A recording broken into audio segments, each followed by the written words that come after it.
It is surprising that there are so many mistakes that beginner videographers make in their works, and I've seen these mistakes over time. And in this video, I'm going to be sharing with you some of the common mistakes that beginner videographers or filmmakers make. And I believe by the end of this video, you will have learned some of these mistakes. And once you're creating videos for your next client, for your next personal passion projects, you'll be conscious about these mistakes and you will avoid them. And trust me, these mistakes, being sensitive about them, will make your work 10 times better. The first mistake that I see beginner videographers make over time is shooting at a shallow depth of field. Let's agree, shooting videos on a shallow depth of field is amazing. But one thing you need to understand is videography is one way of telling a story. Not every clip is meant to be shot on a shallow depth of field. So if you're creating videos, you need to understand, when do I have to shoot on a shallow depth of field and when do I have to shoot on a wide depth of field? Because at the end of the day, there are videos like when you're shooting for a company, when the background represents that certain brand or that company, it is important for you to show their logo or even the area the person is speaking from.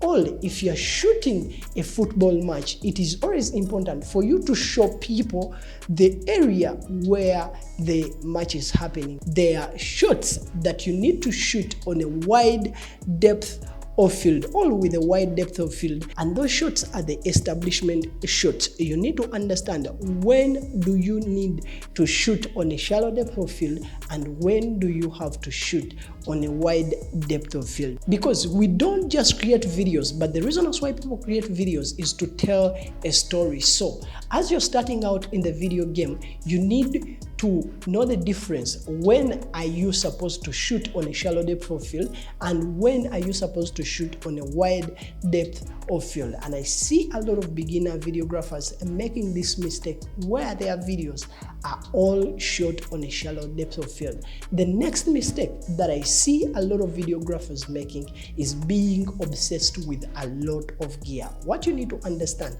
there is a saying in videography and filmmaking, it is not about the gear you're using or the camera, but the person behind that camera. So for you, as you're starting out in the videography game or even in the filmmaking game, you need to learn how to use cameras and lighting and all these other basics. It is always important for you to understand the craft and the art and obtain the knowledge on how to use which camera and which tools that are around you, and not get obsessed with equipment. Because at the end of the day, there are so many people who would like to start up a YouTube channel. There are so many people who would like to shoot a short film, but all they have is a smartphone, but they can't start shooting that short film because they don't believe a smartphone is a camera on its own. And that is caused because they are obsessed with equipment. Yet there are other aspects in videography and filmmaking they need to pay attention to, away from just the equipment. One of the common mistakes that I've seen a lot of beginner videographers and filmmakers making is always shooting on a wrong frame rate. One thing you need to understand is that frame rate is going to affect your videos a lot. I've seen people shooting slow motion clips when it is time for shooting interviews. I've seen people shooting 30 frames per second, yet the region they are in, they need to shoot 24 frames per second. So you need to understand frame rate, because frame rate is going to affect the videos you shoot. And it is going to be hard for you to get the right frame rate, not until you learn which frame rate works in your region and when and how you can use it to tell better stories in videography. Let's agree, so many technology has been coming up for filmmakers and videographers, but you need to understand when and how to use which tool and how to implement these tools into your workflow when you have one. One of the mistakes that I've seen a lot of videographers that are starting out in the game making is shooting everything on the gimbal.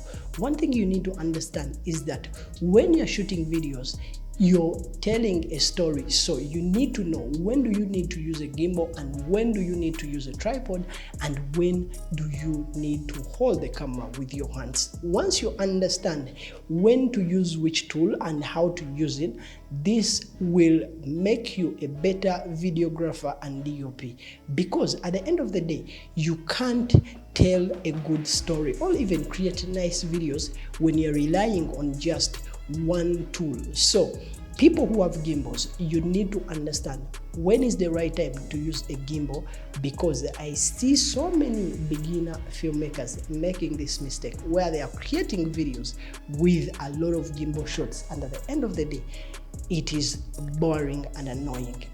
So for you as a person who is starting out, learn how and when and which tool you can use to tell a story. This is the biggest mistake that I see a lot of beginner videographers, and even surprisingly, even people who have been in the industry for a long period of time making, is having bad audio. I cannot stress this point enough. But one thing you need to understand, you as a DOP, you as a videographer, you as the director who is in control of this set, is that audio carries 70% of keeping people watching that video. One thing you need to understand, and I say this in most of my videos when I'm sharing tips on how to make better videos, is people are willing to watch a bad video as long as it has nice audio. But trust me, no matter how beautiful your videos are going to look, once the audio is horrible, people will not wait to complete that video. So one thing you need to understand is that audio is very important when it comes to video production. So please pay attention to your audio, and the best way to record your audio is always to monitor that audio.